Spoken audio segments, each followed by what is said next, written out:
There are 3 ledgers that should match but don't.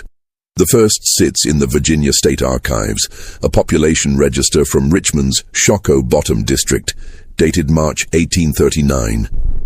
The second belonged to the county clerk's office, a tax assessment record listing all residents by household.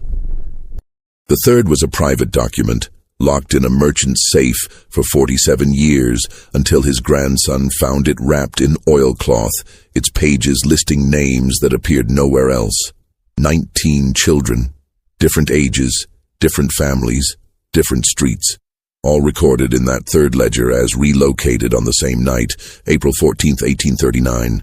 No destination listed, no reason given. And in the official records kept by the city and county, those same 19 children simply stopped existing, not marked as deceased, not noted as moved. Their names just ended, mid-page, as if whoever kept those books had been interrupted and never returned to finish the entry. What makes this deeply unsettling isn't just the administrative impossibility. It's that all 19 families who lived blocks apart, who attended different churches, who worked in different trades, sold their homes within 6 months. Every single one. And when the new owners moved in, neighbors would later say the houses had been scrubbed so thoroughly that the wood floors were pale. The walls smelled of lye, and not a single personal item remained. Not a toy. Not a piece of clothing. Not even the typical trash left behind when people move in haste. The merchant who kept that third ledger was named Cornelius Webb. He dealt in textiles, imported furniture, and, according to his business correspondence, had significant contracts with several institutions across Virginia. His handwriting was meticulous.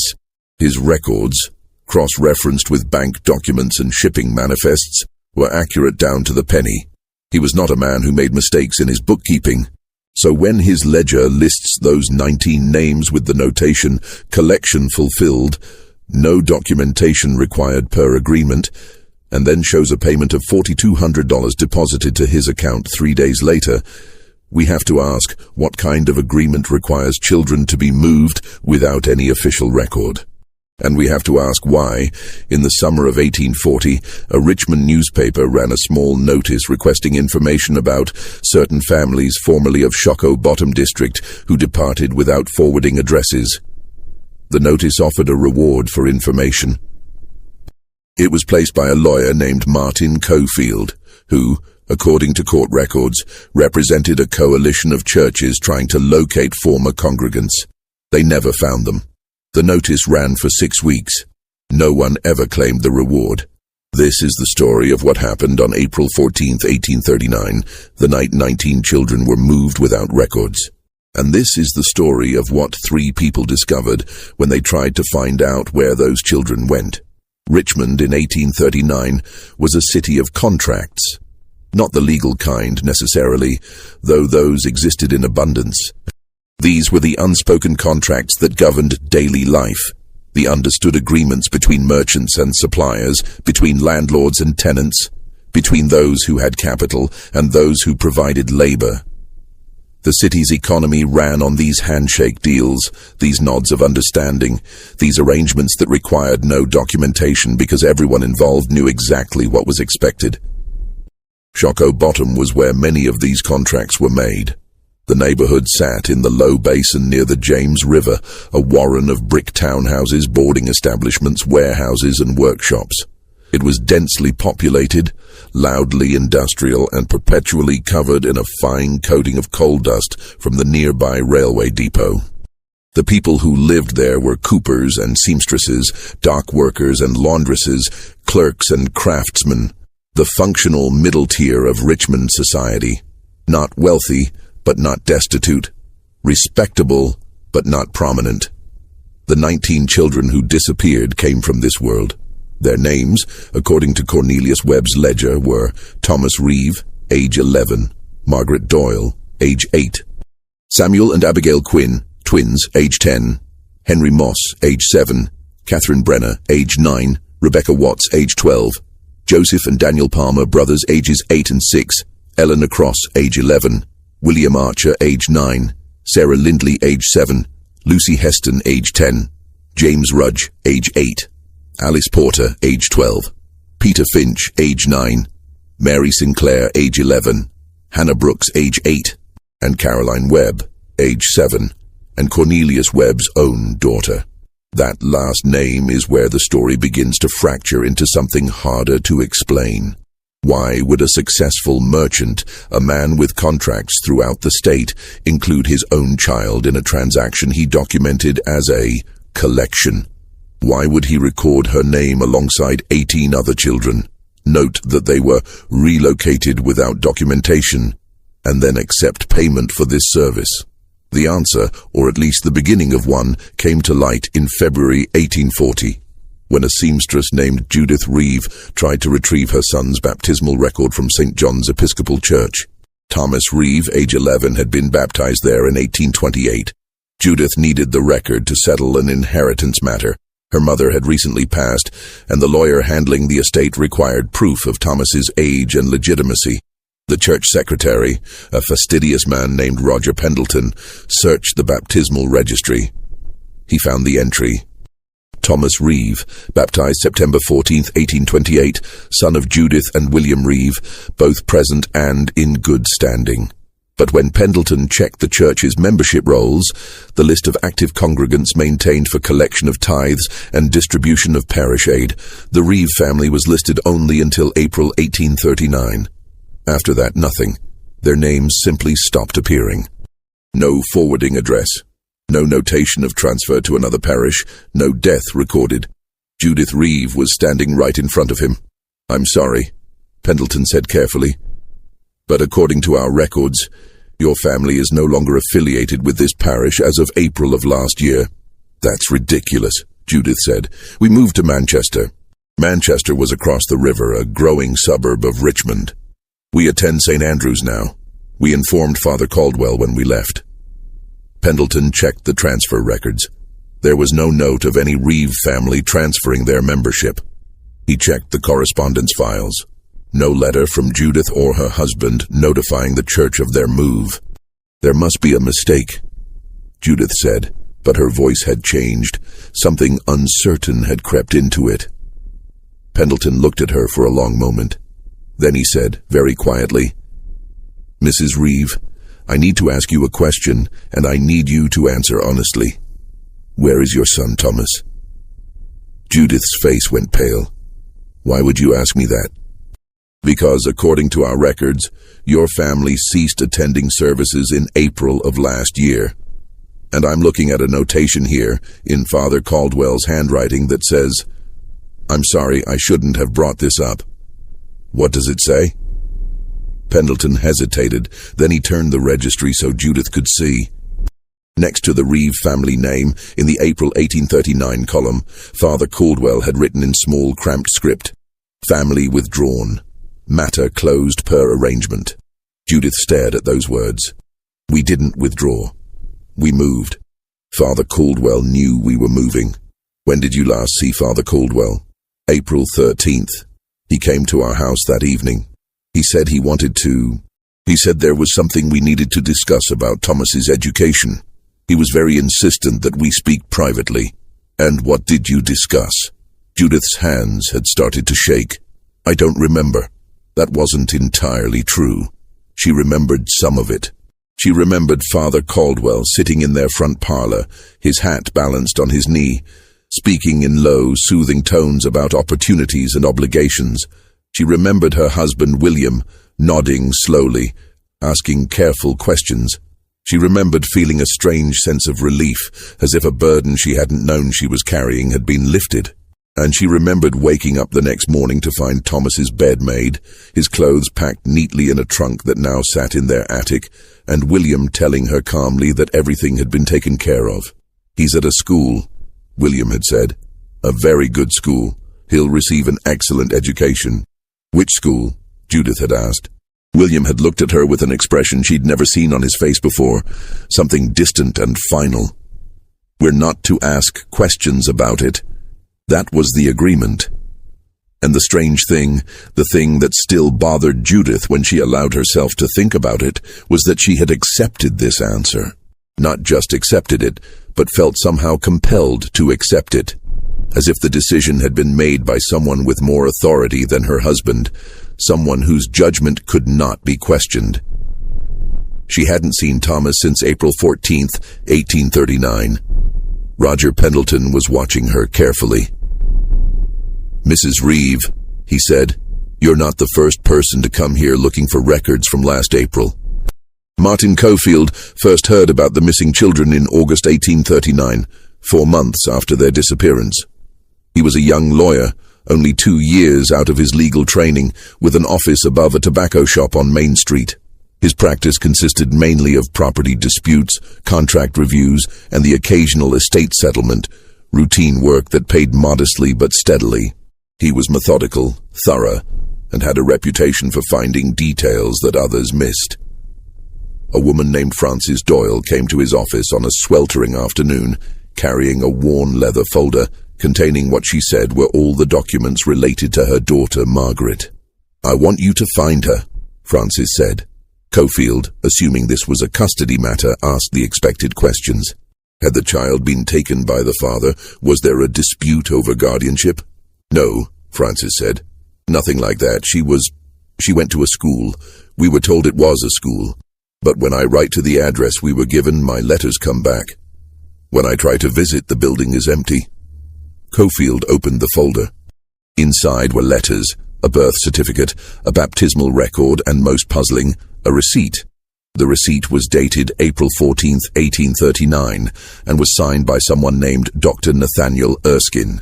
It acknowledged receipt of 1 child, female, age 8, in good health and proper condition, to be placed in appropriate educational facility per agreed terms. There was no mention of which educational facility. No address. No contract specifying the terms of enrollment. "Who is Dr. Erskine?" Cofield asked. "I don't know. My husband dealt with him. My husband said this was an opportunity, that Margaret would receive an education we couldn't afford to give her otherwise." "And where is your husband now?" Frances looked down at her hands. "He died 2 months after Margaret left." "His heart," the doctor said. "He was only 36 years old."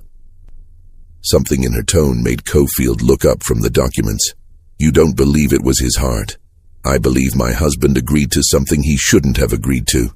I believe he knew it, and I believe the guilt killed him." Over the next 3 months, Cofield received 6 more visits from parents with similar stories. Always the same pattern. A visit from a respected figure, a minister, a doctor, a merchant, who spoke of opportunities and obligations. A private meeting. A decision made quickly, often that same night. A child collected the next morning, usually before dawn. A receipt, signed by Dr. Nathaniel Erskine, acknowledging transfer of the child to appropriate educational facilities. And then, nothing. No letters from the children. No reports on their progress. No address where they could be visited. Just a persistent, nagging absence that the parents seemed unable or unwilling to investigate too deeply, as if asking questions would violate some crucial term of the agreement they'd made. Cofield began to compile a list. By October 1839, he had identified 12 families who had sent children away under similar circumstances, all on or around April 14th. By January 1840, he had found evidence of 19. That's when he discovered Cornelius Webb's name in a shipping manifest. It was a routine document, the kind lawyers review constantly in commercial disputes. Webb had been hired to transport educational materials from Richmond to an address in the Allegheny Mountains near the town of Clifton Forge. The shipment date was April 15th, 1839. The cargo was listed as books, writing materials, furniture, and sundry items for institutional use. Cofield obtained copies of Webb's other shipping records for April 1839.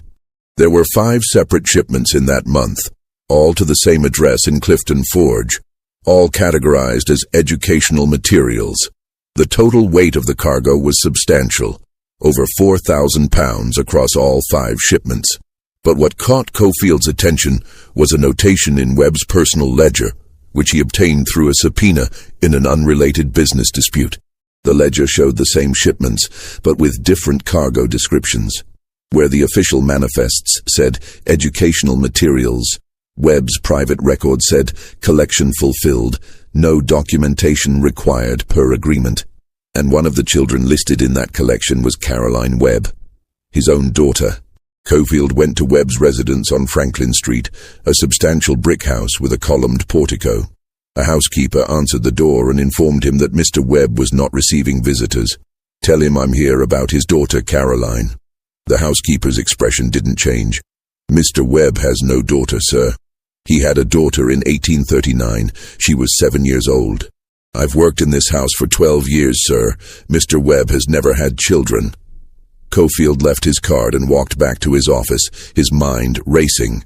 A man doesn't simply forget his own daughter, and a housekeeper of 12 years would certainly know if her employer had ever been a father, unless Caroline Webb had never existed. Or unless something had happened that required everyone to agree, collectively, that she had never existed. The address in Clifton Forge turned out to be a mountainside facility called the Allegheny Institute for Juvenile Correction and Education. Cofield discovered this by tracing property records.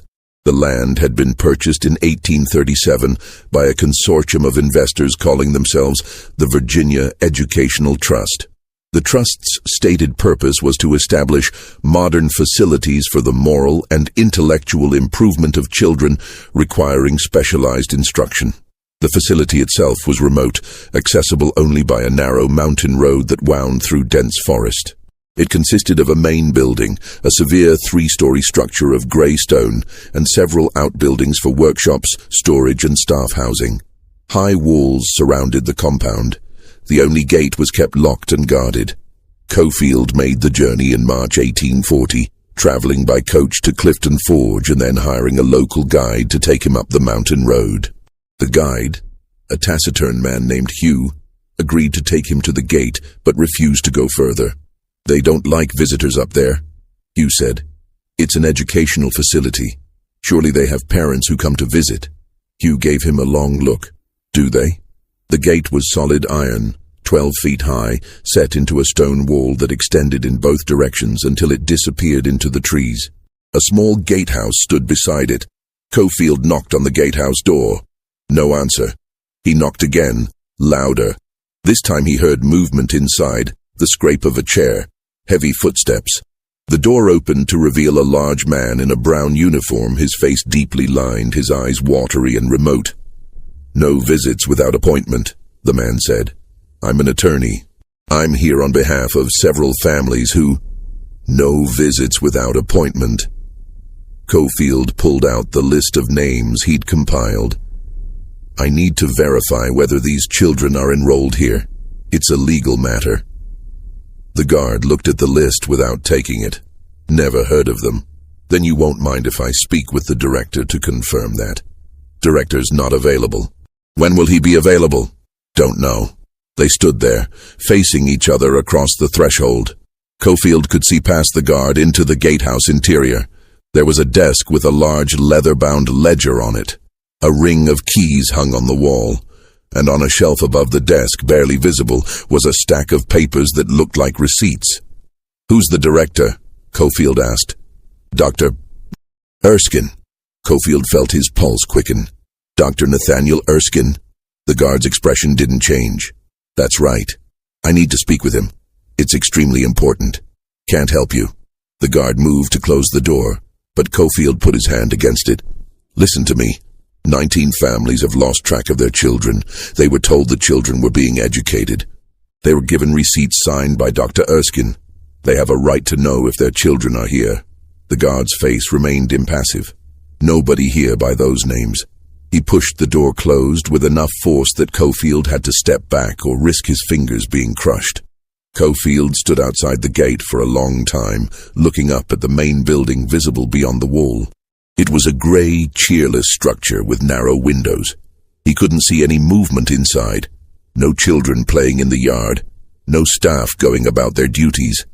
The entire place felt abandoned, despite the evidence that someone was living in the gatehouse. As he turned to walk back down the mountain road to where Hugh was waiting with the coach, Cofield heard something that made him stop. A child's voice, high and thin, carrying across the distance. It was singing, or not quite singing, more like reciting in a rhythmic chant. The words were indistinct, but the tone was clear, mechanical, emotionless, rehearsed. It came from somewhere inside the compound, echoed off the stone walls, and then stopped abruptly as if cut off mid-word. Cofield waited, listening. He heard nothing else. Just the wind in the pines and the distant rush of a stream somewhere down the mountain. When he got back to the coach, Hugh was smoking a pipe and watching the sky. "You learn anything?" "No," Cofield said, "but I'm going to." Back in Richmond, Cofield began to research the Virginia Educational Trust. The trust had been established in 1836 with capital from several prominent Richmond families. The Articles of Incorporation stated its purpose was to provide educational and correctional services for children of families requiring such services, with particular attention to moral instruction and practical training. The language was vague enough to apply to almost any kind of institution. It could mean a boarding school for children of wealthy families who wanted their offspring educated away from home. It could mean a reformatory for juvenile delinquents. It could mean an asylum for children with mental or physical disabilities. What made the trust unusual was its funding structure.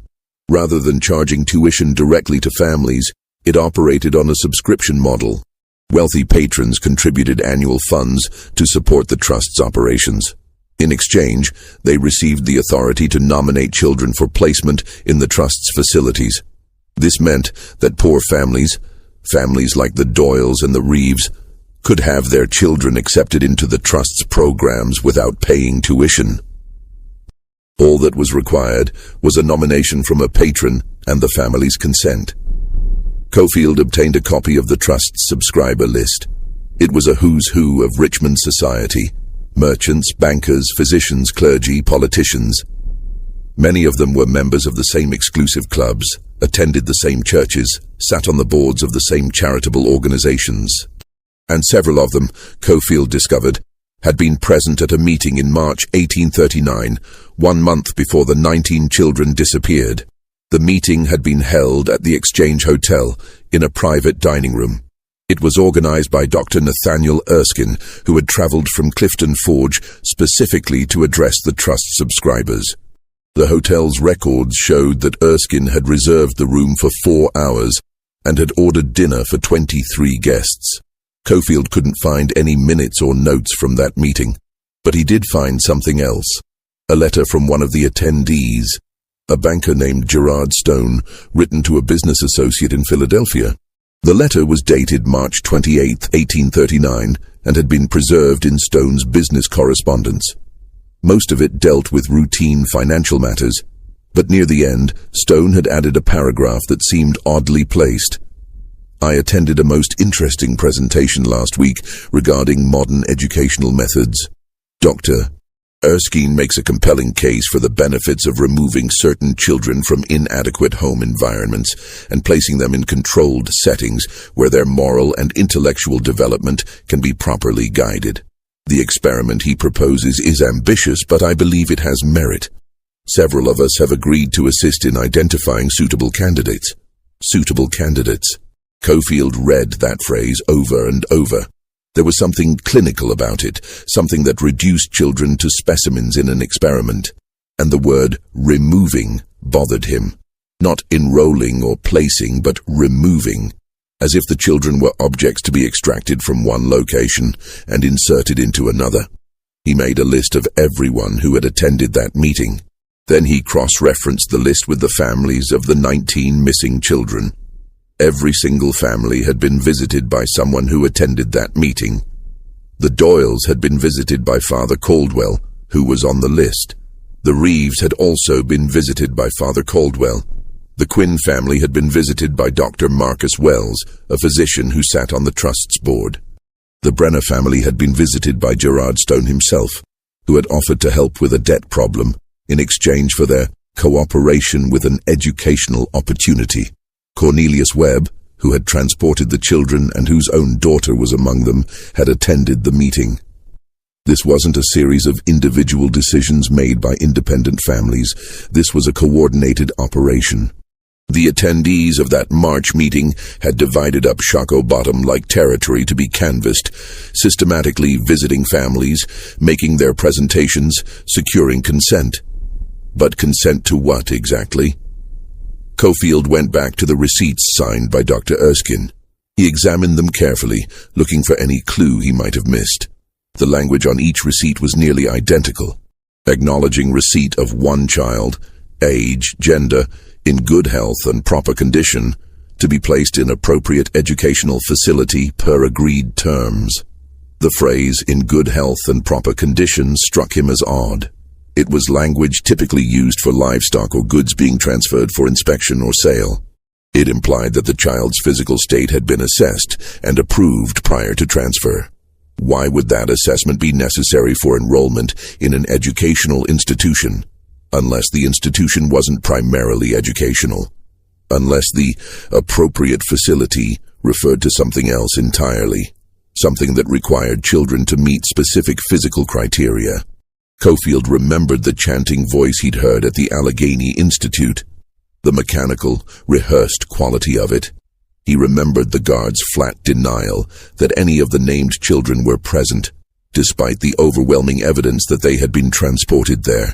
And he remembered something Judith Reeve had said during their conversation. We're not to ask questions about it.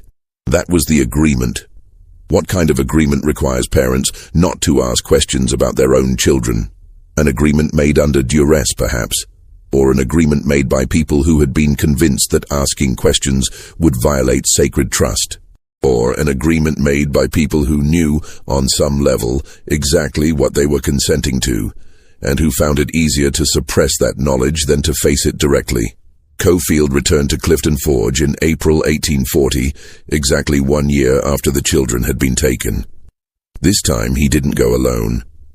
He brought with him Francis Doyle, Judith Reeve, and a Richmond City constable named Thomas Garrett, who had agreed to accompany them in an unofficial capacity.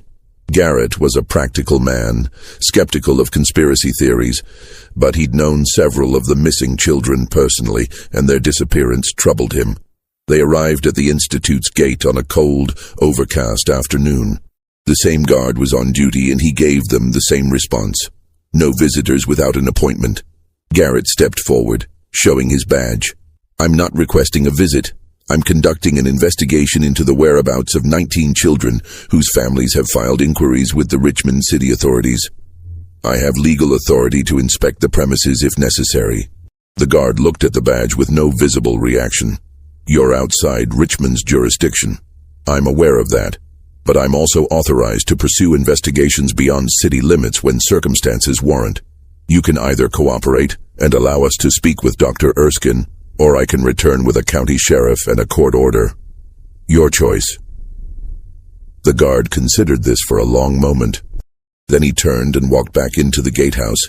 They heard him speaking to someone, presumably through a speaking tube or some kind of internal communication system, and then he returned. Director will see you. Wait here. 10 minutes later, the gate opened, and a man in a dark suit appeared. He was tall, thin, with silver hair and a neat beard. His eyes were pale blue, intelligent, and cold. I'm Dr. Erskine. I understand you have questions about some children. Cofield handed him the list of names. Erskine glanced at it briefly, then handed it back. These children are not enrolled here. Then where are they? Francis Doyle's voice was shaking. You signed receipts for them. You took my daughter. I signed receipts acknowledging that I had been consulted regarding educational placements for certain children. That's not the same as taking custody of them. My role was to assess the children and recommend appropriate facilities. The actual placements were handled by other parties. Which parties? Cofield asked. I'm not at liberty to discuss the details of confidential educational placements. You're at liberty, Garrett said flatly, or you can discuss it with a judge. Erskine's expression didn't change. I have done nothing illegal, Constable. The Virginia Educational Trust operates under a charter granted by the state legislature. Our procedures have been reviewed and approved by competent legal authorities. The families in question consented to the placements. If they now regret that consent, that's unfortunate, but it doesn't constitute grounds for legal action against the trust or its officers. We just want to know where the children are, Judith Reeves said. That's all. Just tell us where they are, and we'll leave. For the first time, something flickered in Erskine's eyes. Not sympathy exactly, but something like acknowledgement. Mrs. Reeve, I understand your concern, but you need to understand something in return. When you agreed to place your son in our care, you agreed to certain terms. One of those terms was that you would not attempt to contact him or inquire about his progress for a period of no less than 5 years. That term exists for a reason. It protects the child from disruption during a critical period of development. 5 years? Judith's face had gone white. Nobody told me it would be 5 years. It was in the agreement you signed. I didn't sign anything. My husband signed it. And he's... She stopped, unable to continue. Cofield spoke up. Dr. Erskine, several of the fathers who signed those agreements have died. Several of the mothers claim they weren't informed of the full terms. And none of them have received any communication from their children in a year. Surely you can understand why they're concerned. The terms are clear. The children are receiving excellent care and instruction. They are healthy, properly fed, and making satisfactory progress. That's all the information I'm authorized to provide. We want to see them, Francis said. I want to see Margaret. I want to know she's all right. That's not possible. Why not? Because it would violate the terms of the agreement and potentially compromise the educational process. Garrett had been listening to this exchange with growing impatience. This is absurd. These are children, not prisoners. Their parents have a right to see them. No, Constable, they don't. Not when they've signed legal documents transferring educational custody to a chartered institution. If you doubt the legality of those documents, I invite you to consult with any attorney familiar with trust law. You'll find that everything we've done is entirely within our rights. Cofield felt a sick certainty settling in his stomach. Erskine was right. He'd reviewed enough legal documents to know that parents could, in fact, sign away substantial rights over their children, particularly in cases involving education or correction. If the agreements these families had signed were properly worded, and he had no doubt that they were, the parents might have no legal recourse at all. Can you at least tell us, Cofield said carefully, whether the children are here, at this facility? Erskine smiled for the first time, and it was a terrible smile. No, Mr. Cofield. The children are not at this facility. This is an administrative center. The actual educational work takes place elsewhere. Where? I'm not at liberty to say. Then what is this place? Why are you here if the children aren't? This facility serves as a coordination center for our various educational programs throughout the region.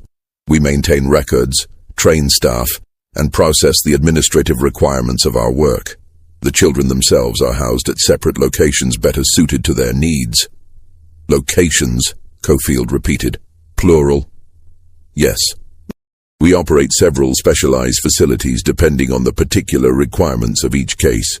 Some children need more structured environments than others. Some require medical supervision. Some are ready for vocational training. We place each child in the setting most appropriate to their circumstances. And who decides what's appropriate? I do, Mr. Cofield. That's my role. I'm a physician specializing in disorders of childhood development and behavior. I have spent 20 years studying the most effective methods for correcting deficiencies in moral and intellectual formation. The Trust hired me specifically for my expertise in this area. Francis Doyle had been listening to this with growing horror. My daughter doesn't have any deficiencies. There's nothing wrong with her. Erskine turned his cold gaze on her. Mrs. Doyle, your daughter was 8 years old and could barely read. She had never been inside a schoolroom. She spent her days helping you with laundry work, breathing in soap fumes, carrying water, ruining her hands with lye. In 10 years, she would have been an illiterate washerwoman just like you, trapped in poverty, likely to die young of lung disease or childbirth complications. Now she's receiving an education that will allow her to become a productive member of society. You should be grateful. Frances opened her mouth, but no sound came out. Judith Reeve put an arm around her shoulders. Garrett stepped forward, his face dark with anger. "You sanctimonious—" "Constable," Erskine interrupted, "I'm going to give you some advice. Go back to Richmond. Tell these families that their children are being properly cared for. Tell them that in 4 more years, when the initial placement period ends, they'll have the opportunity to reunite with their children if that's deemed appropriate. And tell them that if they persist in making unfounded accusations and interfering with a legally chartered educational institution, they may find themselves facing legal consequences." He turned and walked back through the gate. It clanged shut behind him with a sound like a cell door closing. 3 days after returning from Clifton Forge, Cofield received an unsigned letter. It was delivered to his office by a young messenger who claimed not to know who had given it to him. The letter was brief. "If you want to understand what happened to the children, look at the death records for Richmond and surrounding counties. Look at the years 1831-1837. Look for children aged 5-12. Count them." Cofield spent the next week in the county clerk's offices, reviewing mortality records. What he found was disturbing. Between 1831 and 1837, Richmond had experienced an unusual number of child deaths, far more than would be expected for a city of its size. The causes listed on the death certificates varied: fever, consumption, accident, drowning, unknown illness. But the number was striking. In some months, 5 or 6 children died. In others, 10 or more. The pattern intensified in 1836 and 1837. In those 2 years alone, over 200 children between the ages of 5 and 12 had died in Richmond and the surrounding counties. 200 children, that was significantly higher than the historical average for the region. And what made it more suspicious was that most of these deaths occurred during months when epidemic disease was not prevalent. There had been no cholera outbreak during this period, no scarlet fever epidemic, no widespread influenza. Yet children were dying at rates that suggested some kind of systemic crisis. Cofield made a list of the deceased children's families. Then he cross-referenced that list with property records, tax assessments, and church registries. A pattern emerged. Most of the deceased children came from poor or working-class families. Very few came from wealthy households, and a significant number of the families had left Richmond shortly after the child's death, sold their homes, moved to other cities, disappeared from the public record. It reminded him of the families whose children had been relocated in April 1839. He took his findings to Roger Pendleton, the church secretary who had first shown him the notation in St. John's registry.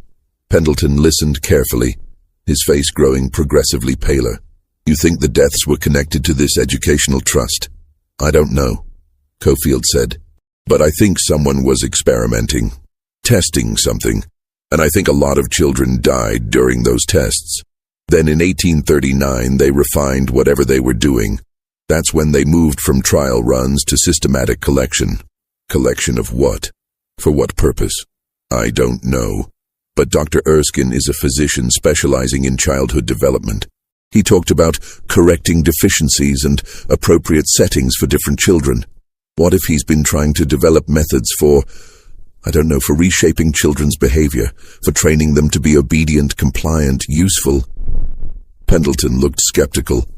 "That's what schools are supposed to do." "Not like this. Schools don't require parents to sign away all contact for 5 years. Schools don't operate in complete secrecy, and schools don't accept payment from wealthy patrons in exchange for filling their classrooms with poor children." "What are you suggesting?" "I'm suggesting that the Virginia Educational Trust isn't an educational institution at all. It's something else. Something that requires a steady supply of children from families who won't ask too many questions." "Like what?" Cofield didn't answer. He didn't have an answer, but he kept thinking about that chanting voice he'd heard at the Allegheny Institute. The mechanical, emotionless quality of it, like a wind-up toy performing a rehearsed routine, like something that had been programmed. On June 3, 1840, the Allegheny Institute for Juvenile Correction and Education burned to the ground. The fire started in the middle of the night. By the time local residents saw the flames and organized a response, the main building was fully engulfed. The volunteer fire brigade from Clifton Forge made the journey up the mountain road, but by the time they arrived, there was nothing left to save. The official report stated that the fire had likely started in the kitchen, possibly from an unattended stove. The flames had spread quickly through the old wooden interior structure. All staff had evacuated safely. There had been, according to Dr. Erskine's statement to authorities, no children present at the facility at the time of the fire. Cofield learned about the fire from a newspaper report. He immediately traveled to Clifton Forge and rode up to the site. The ruins were still smoldering. The stone walls of the main building remained standing, but everything inside had been consumed. The roof had collapsed, and the upper floors had fallen into the ground floor, creating a massive pile of charred timber and rubble. Dr. Erskine was there, supervising the removal of documents from a fireproof safe that had survived the blaze. He saw Cofield approaching and walked over to meet him. "Mr. Cofield, I suppose I should have expected you. Were there any children here?" "I already told the authorities no. This was an administrative facility. The children are housed elsewhere." "Where elsewhere?" "That remains confidential." Cofield looked at the ruins. "Convenient timing for a fire, Dr. Erskine, just as questions were being asked about your operations. Are you suggesting I burn down my own facility?" "I'm suggesting it's a very effective way to destroy records." Erskine smiled coldly. "The important records are in the safe, Mr. Cofield, and they'll show exactly what I've been telling you all along.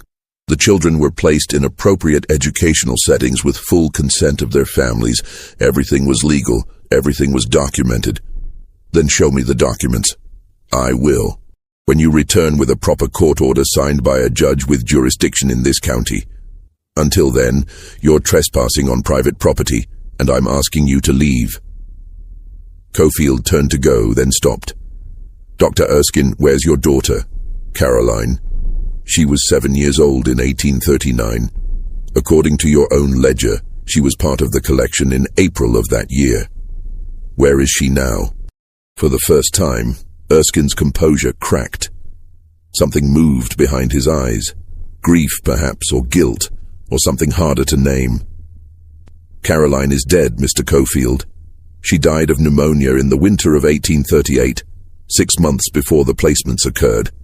I kept her name in my personal records because I couldn't bear to remove it, that's all.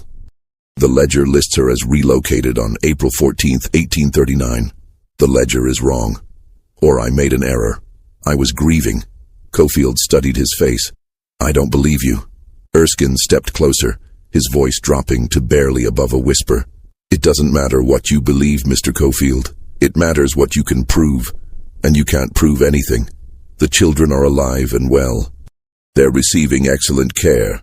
Their families consented to their placement, and in 4 more years, some of them may even be allowed to return home. But only if they've been successfully reformed, only if they've learned to be obedient, useful, properly civilized. That was always the point." "Civilized for what?" Erskine smiled again, that terrible smile. "For service, Mr. Cofield. For a life of useful service to those better equipped to guide them. These children came from families who couldn't care for them properly. We're giving them structure, discipline, purpose. We're making them into something better than they would have been. You're making them into slaves." "No. Slavery is illegal in most of the North. What we're creating is something more refined, something more subtle. Call it permanent gratitude, permanent obligation. These children will spend their lives working for the families who funded their education, who saved them from poverty and ignorance, and they'll do it willingly because they'll have been trained to believe it's the natural order of things." Cofield felt sick. "That's monstrous. That's progress, Mr. Cofield. That's the future of labor in this country. Not chattel slavery, which is messy and morally problematic, but voluntary servitude created through careful psychological conditioning during childhood. In 20 years, the model we're developing will be adopted throughout the nation. You'll see. I'll stop you." "No, you won't, because you can't prove any of this. And even if you could, who would care? "These are poor children, Mr. Cofield, unwanted children. Their parents signed them away willingly. Nobody will mourn their transformation into productive members of society." Erskine turned and walked back toward the ruins, leaving Cofield standing alone in the mountain clearing. Cofield tried. He filed complaints with the county authorities. He wrote letters to newspapers. He contacted clergy, politicians, anyone who might have influence or moral authority. Nothing happened. The Virginia Educational Trust had powerful backers, men who sat in the state legislature, who controlled banks and businesses, who could make problems disappear with a word. The articles Cofield submitted to newspapers were declined for publication. The officials he contacted expressed polite concern, but took no action. The Attorney General's office sent him a formal letter stating that, after review, they had found no evidence of wrongdoing by the trust or Dr. Erskine. The families of the missing children fell silent, one by one. Some moved away from Richmond. Others stopped responding to Cofield's inquiries. Judith Reeve died in March 1841, officially of pneumonia, though her neighbors whispered that she'd lost the will to live. Francis Doyle remarried and moved to Charleston. When Cofield tried to contact her there, his letters were returned unopened. By 1842, Cofield had stopped practicing law. He had made too many enemies, asked too many uncomfortable questions. His clients disappeared. His practice collapsed. He took a job as a clerk in a shipping office, filing manifests and invoices, living quietly. But he never forgot. In 1847, on a business trip to Philadelphia, he saw something that made him stop in the middle of the street. A young woman, perhaps 19 or 20, walking with a well-dressed couple. She was dressed modestly but neatly, in the manner of a servant. She carried a basket of purchases. She walked 3 steps behind the couple, her head slightly bowed, her expression blank. Her face was Margaret Doyle's face. Cofield followed them for 3 blocks, his heart pounding. Finally, when the couple stopped at a shop, he approached the young woman. "Margaret? Margaret Doyle?" She looked at him with no recognition. "I'm sorry, sir. You must be mistaken. Your mother was Frances Doyle. You lived on Shockoe Bottom in Richmond. You were taken in 1839. Something flickered in her eyes. Not recognition, but fear. "I don't know what you're talking about, sir. Please leave me alone." The couple emerged from the shop. The man looked at Cofield with suspicion. "Is this man bothering you, Mary?" "No, sir. He's confused, that's all." Mary, not Margaret. Cofield watched them walk away. The young woman never looked back. He never saw any of the other children, never confirmed what had happened to them. But over the years he occasionally heard stories, whispers of young servants who seemed unusually obedient, unusually detached, as if some essential part of them had been carefully removed.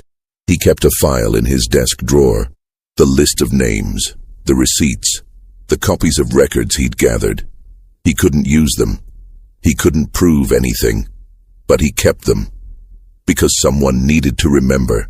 Someone needed to know that on April 14th, 1839, 19 children had been moved without records, moved from their families, from their names, from their futures, moved into a system that had refined the art of breaking children down and rebuilding them into something compliant, something useful, something that looked human, but had learned to surrender the parts of humanity that made them free.